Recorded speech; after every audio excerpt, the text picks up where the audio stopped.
नमस्कार, city centre show में आपका स्वागत है। मुंबई से मैं हूं पूजा भारद्वाज और शो की हम शुरुआत कर रहे हैं इसी शहर मुंबई की खबर से। एशिया की सबसे बड़ी झुग्गी बस्ती धारावी के राजीव नगर इलाके में आरएसएस कार्यकर्ता अरविंद वैश्य की अंतिम यात्रा पर पथराव हुआ। आपको बता दें कि 2 दिन पहले यहां 2 गुटों के बीच झड़प हुई थी। बीच बचाव करने के लिए अरविंद पहुंचे थे, जिसके दौरान उन पर हमला हुआ और उसमें उनकी मौत हो गई थी।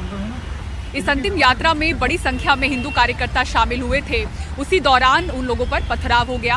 हालांकि पुलिस ने तुरंत स्थिति पर काबू कर लिया और अंतिम यात्रा शमशान भूमि के लिए निकल गई। इस यात्रा में बीजेपी नेता किरीट सोमैया भी मौजूद थे, जिन्होंने एक्स पर पोस्ट किया कि मुंबई पुलिस से उस इलाके में कॉम्बिंग ऑपरेशन करवाई जानी चाहिए।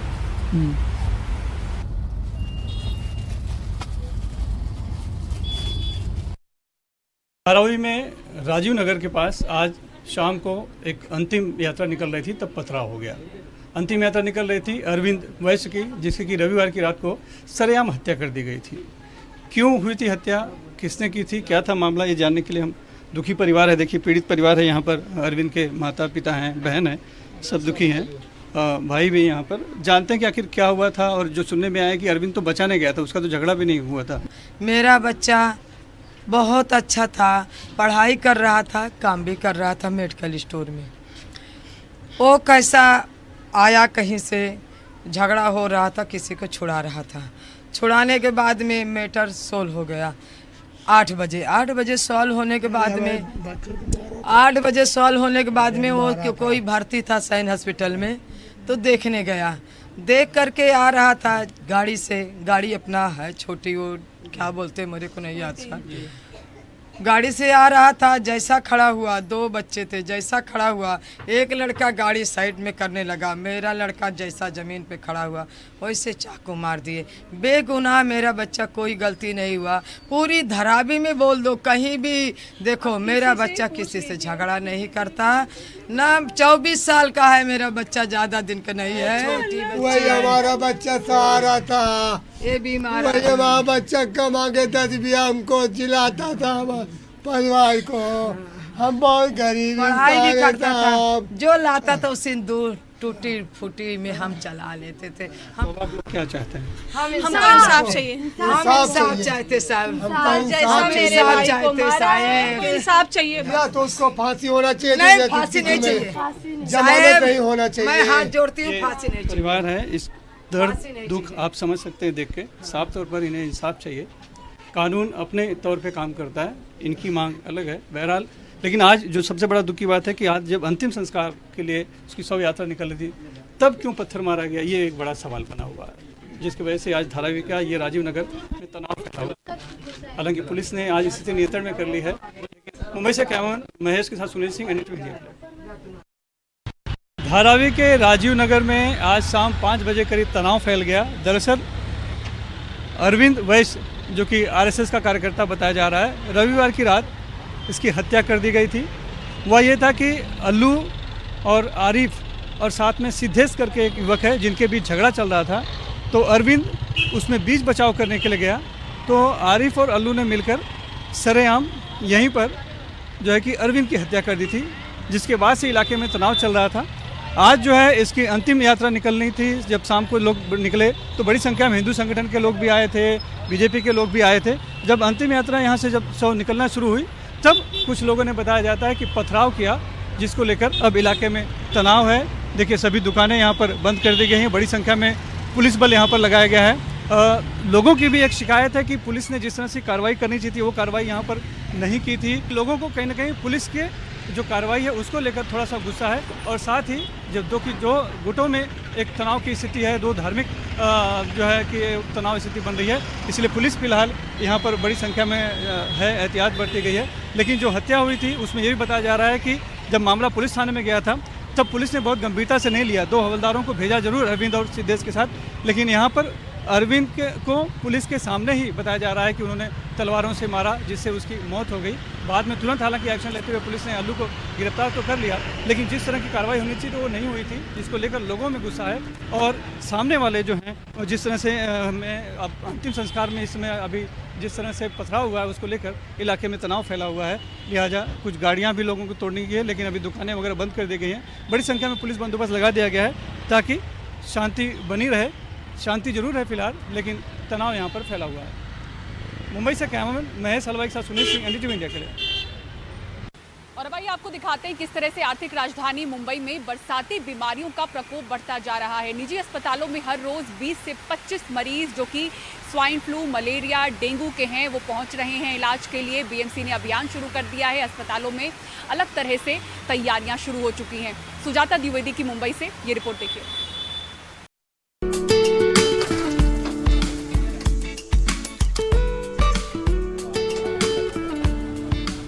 ये है मुंबई का प्रसिद्ध खाऊ गली। वड़ा पाव से लेकर चाय समोसा तक मुंबईकरों को यहाँ हर एक व्यंजन मिलता है। लेकिन इन दुकानों पर रखे गए डब्बों में पीने का पानी कितना साफ है? पानी के ये डब्बे कूड़ेदान के बगल में रखे गए हैं। क्या ये खतरनाक नहीं है? नाश्ता मैं कर रहा हूँ, पानी खुद का ले रहा हूँ खरीद के। क्या बाहर का पानी नहीं कर? नहीं, क्यों नहीं करना चाहिए? देख रहे हाइजीनिक है, हाइजीन नहीं है, हम खुद बाहर का ही ले रहे पानी। यानी आप लोग भी बॉटल्ड वाटर ही ले रहे हैं? बिल्कुल। खाऊ गली के विक्रेताओं का कहना है कि इन डब्बों का पानी बस हाथ धोने के लिए है, पीने के लिए नहीं। लेकिन डब्बों के आसपास इतना पानी है कि इसमें बीमारी वाले मच्छर हो सकते हैं। नल का पानी लेकिन खाली हाथ धोने के लिए वो पीने के लिए अलेवर है। हम लोग कस्टमर लोग बोलते बिस्लेरी खरीद के पियो, पानी पीना अलाउड नहीं है। अच्छा, यानी ये जो कंटेनर रखा है इसमें से आता है वड़ा पाव खा के हाथ धोने के लिए, खाली पीने के लिए नहीं? पीने के लिए नहीं। कस्टमर पीने के लिए आप लोग बॉटल वाटर रखते हैं? हाँ, बोतल मिलता है ना बाजू में, बिस्लेरी लो और पियो, बाकी पानी पीना अलाउड नहीं। पानी पीना बंद ही रख दिया हम लोग, पानी नहीं रखते। कारण क्या है? क्योंकि जो इतनी बीमारियां क्या ऊपर का पानी आ रहा, मच्छर वच्छर ज़्यादा होता है, इसके लिए पानी वानी नहीं रखती। पहले से मना बोलते थे पानी अवेलेबल नहीं है, खाना हो तो खाओ, वड़ा पाव है, पानी नहीं मिलेगा। वही डॉक्टरों का कहना है कि बरसात के चलते बाहर का खाने से स्वाइन फ्लू के मरीज बढ़ रहे हैं, जिसे देखते हुए अब लोगों को सावधानी बरतनी होगी। हर बार ये सीजन में होता है, जुलाई अगस्त के महीने के अंदर, इनफैक्ट समटाइम जून के अंदर भी सीजनल बीमारियां जिसे कह सकते हैं, वायरल डिजीज जिसे कह सकते हैं, नंबर ऑफ केसेस बढ़ते हैं। इस बार भी बढ़े हैं। इस बार यस, थोड़े से स्वाइन फ्लू के, H1N1 के, इन्फ्लुएंजा के वो केसेस थोड़े से ज़्यादा बढ़े हैं। हर बार जैसे हम देखते हैं कि डेंगू के केसेस ज़्यादा होते हैं, मलेरिया के ज़्यादा होते हैं, बट इस बार H1N1, स्वाइन फ्लू, इन्फ्लुएंजा इस टाइप के केसेस थोड़े से बढ़ रहे हैं। बट यस, कोई तरह की कैजुअलिटी नहीं है। काफ़ी पेशेंट हम लोग OPD बेसिस पे ट्रीट कर रहे हैं। जुलाई और अगस्त के महीने में प्रतिदिन प्राइवेट अस्पताल में 20 से 25 स्वाइन फ्लू के मरीज दर्ज किए जा रहे हैं। वहीं पिछले दिनों सरकारी अस्पताल में H1N1 के 600 केस, मलेरिया के 228 केस, डेंगू के 165, लेप्टोस्पाइरोसिस के 52, गैस्ट्रो के 694, हेपेटाइटिस A और E एवं चिकुनगुनिया के 75 केस आ चुके हैं। सवाल है कि स्वाइन फ्लू को कैसे पहचाना जा सकता है? स्वाइन फ्लू के लक्षणों में बुखार, खांसी, गले में खराश, ठंड लगना, कमजोरी और शरीर में दर्द शामिल है। बच्चों को सांस की तकलीफ, निर्जलीकरण और चिड़चिड़ापन का अनुभव हो सकता है। गर्भवती महिलाओं, बच्चों और बुजुर्गों को स्वाइन फ्लू के गंभीर संक्रमण का खतरा ज्यादा होता है।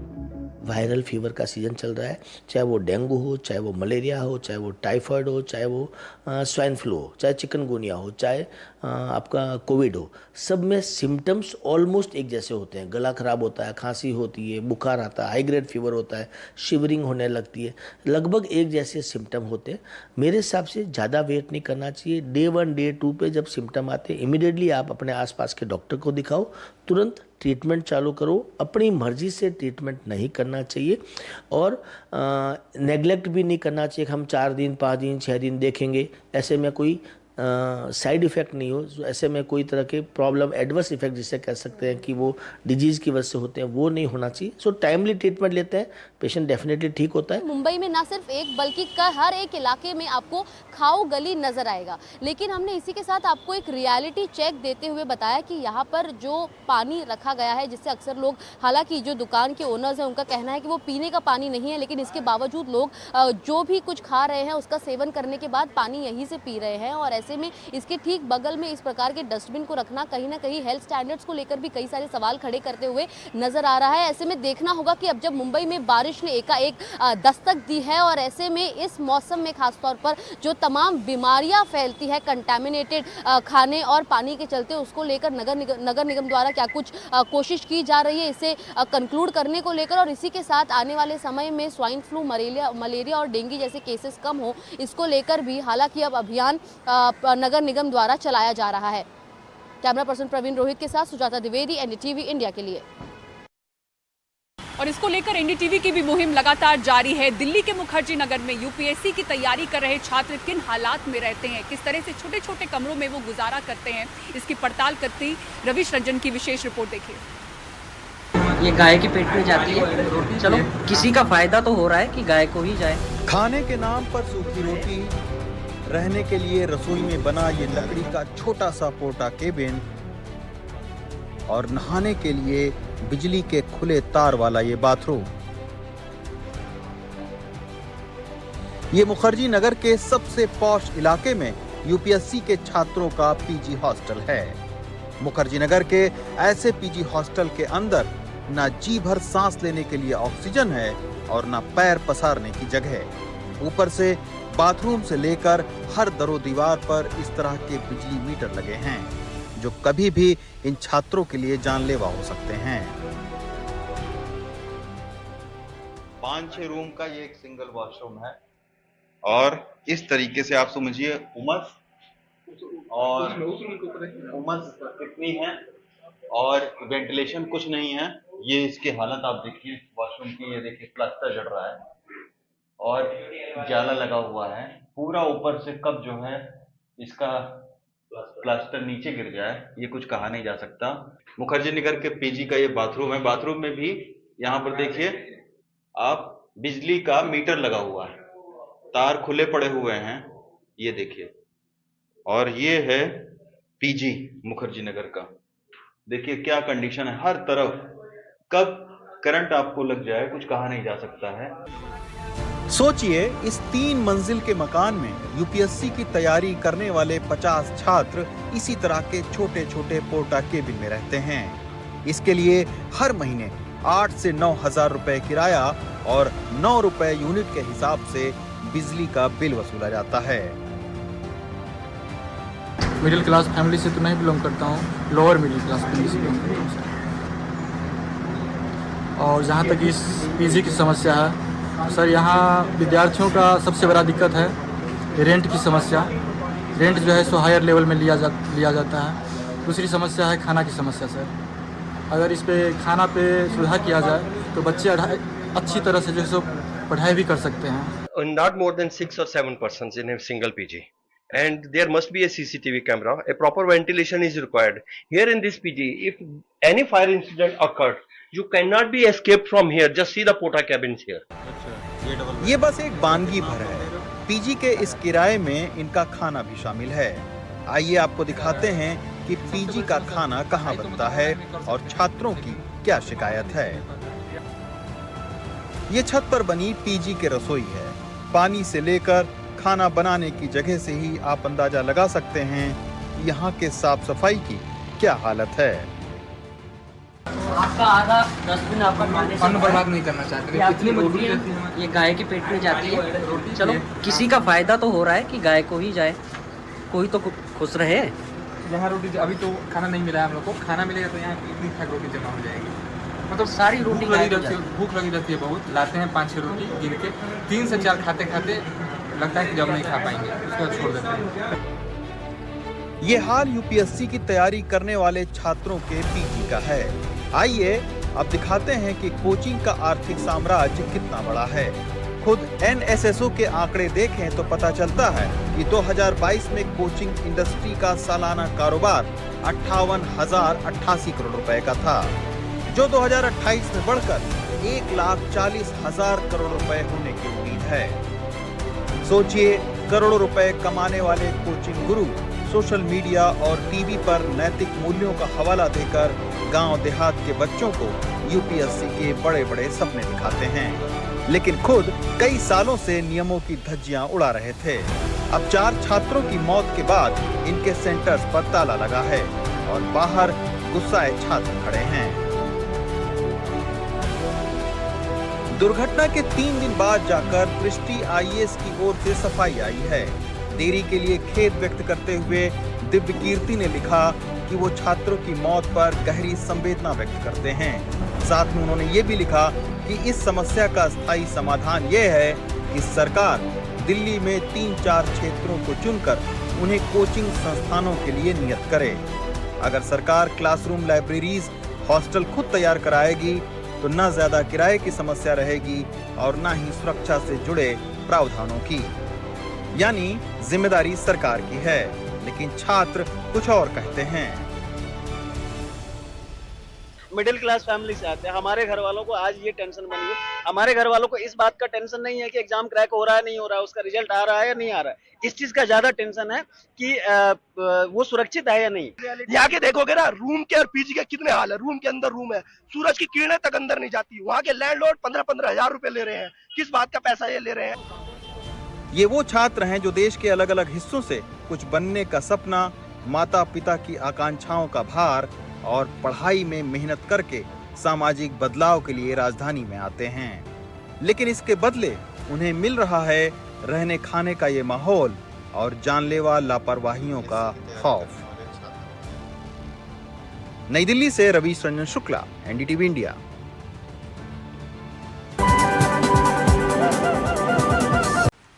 बात करते हैं विदेशी शिक्षा स्कॉलरशिप स्कीम की, जो कि आर्थिक और सामाजिक रूप से कमजोर वर्ग के छात्रों के लिए होती है।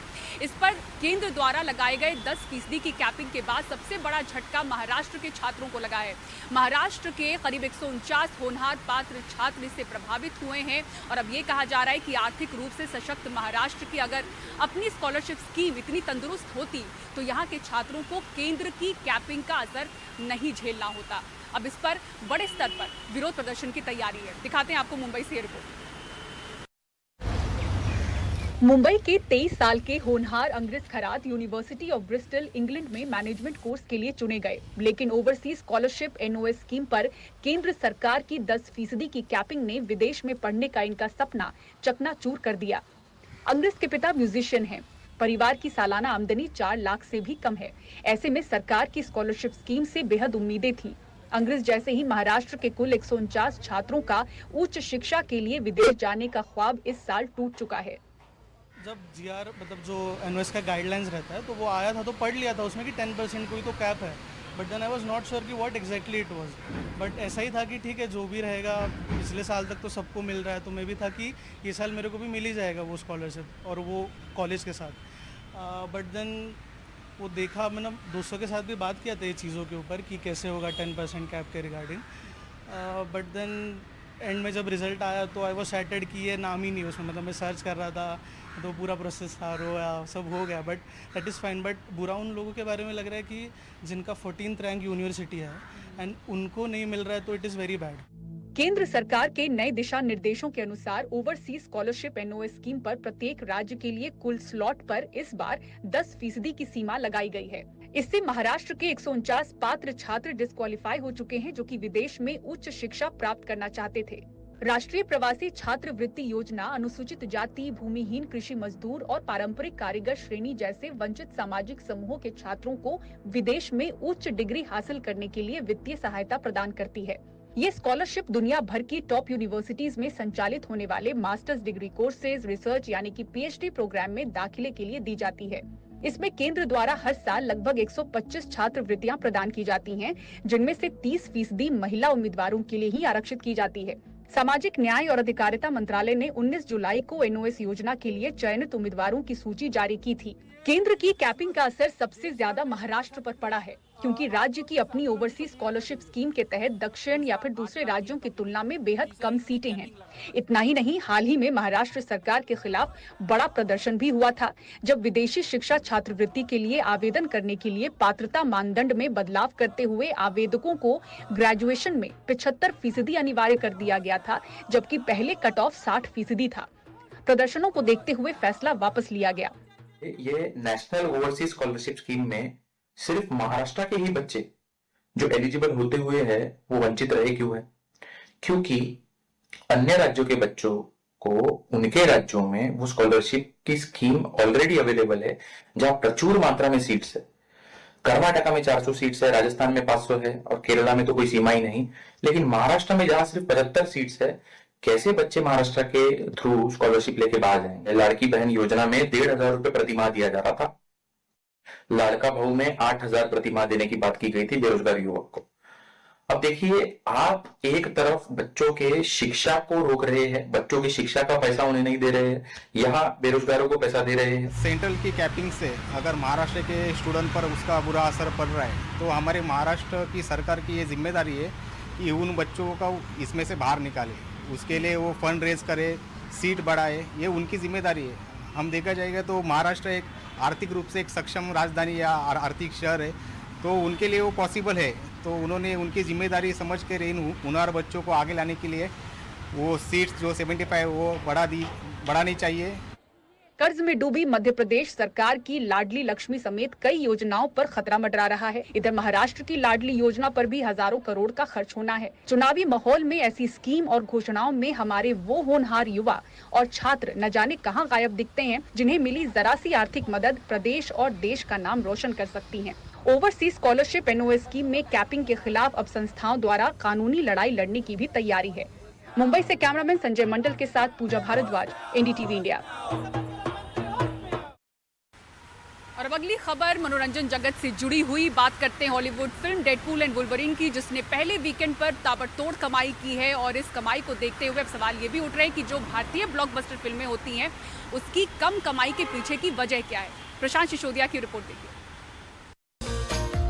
देश में रिलीज हुई फिल्मों में सप्ताहांत पर सबसे ज्यादा कमाई करने वाली फिल्मों में सबसे ऊपर नाम आता है KGF चैप्टर 2 का। इस फिल्म ने अपने ओपनिंग वीकेंड पर 442 करोड़ रुपए कमाए, लेकिन डेडपूल एंड वुल्वरीन के पहले सप्ताहांत की दुनिया भर की कमाई रही 3,650 करोड़। यानी KGF चैप्टर 2 की कमाई डेडपूल एंड वुल्वरीन की कमाई का करीब 12% है। हमारी इंडियन मूवीज और वर्ल्ड वाइड की पिक्चरों का जो इतने बड़े फिगर्स हैं और इतना बड़ा जो डिफरेंस है, इसके 3 प्रमुख कारण मानता हूं मैं कि ऐसा क्यों होता है। सबसे पहली बात तो यह है कि हॉलीवुड पिक्चरें जो भी बनती हैं वो सारी यूनिवर्सल लैंग्वेज मतलब इंग्लिश लैंग्वेज के अंदर बनती हैं, और इंग्लिश का प्रचलन पूरी दुनिया के अंदर सबसे ज़्यादा है। हिंदी से बहुत ज़्यादा है, हमारी रीजनल लैंग्वेज से बहुत ज़्यादा है।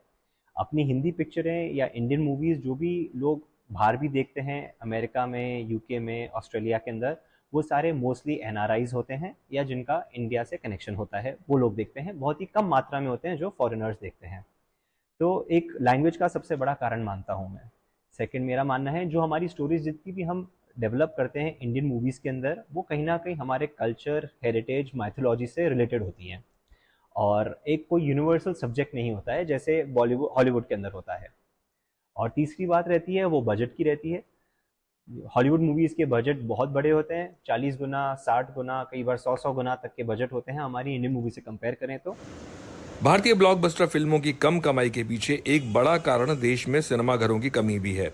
आंकड़ों के मुताबिक देश में सन 2016 में करीब 9,481 सिनेमाघर थे और 2023 में इनकी संख्या बढ़कर 9,742 हो गई, जबकि अमेरिका और चीन जैसे देशों में ये आंकड़ा बहुत बड़ा है। अनफॉर्चुनेटली हमारे पास आज मतलब गिन के 9,000 स्क्रीन्स हैं, compare that to China 90,000 screens, America having 30,000 screens, और पूरी दुनिया में ये ऑडियंस किसी के पास नहीं जो हमारे पास है। लेकिन हमारे पास वो सिनेमे नहीं है जिस सिनेमों में ये फिल्में लगाई जाए। तो 3,500 क्या, हम हिंदुस्तान दूर नहीं है कि हम 5,000 7,000 करोड़ का कलेक्शन कर सके। लेकिन अनफॉर्चुनेटली हमने ये इसको प्लान नहीं किया है, और हमारे पास ऐसे सिनेमा है ही नहीं जो इंटीरियर में हो, पूरे देश के कोने कोने में सिनेमा हॉल हो, ऐसा किसी ने प्लान ही नहीं किया है। भारतीय फिल्मों में कुल कमाई के मामले में अब तक सबसे ऊपर नाम है आमिर खान की फिल्म दंगल का। इसका लाइफ टाइम कलेक्शन है 2023.81 करोड़। यानी डेडपूल एंड वुल्वरीन जैसी कमाई हासिल करने के लिए भारतीय फिल्मों को बेहतर भी होना पड़ेगा और सिनेमाघर भी बढ़ाने पड़ेंगे। मुंबई से प्रशांत सिसोदिया की रिपोर्ट। सिटी सेंटर शो में फिलहाल इतना ही। पूरी टीम को दीजिए इजाजत। खबरों के लिए आप देखते रहें एनडीटीवी इंडिया। नमस्कार।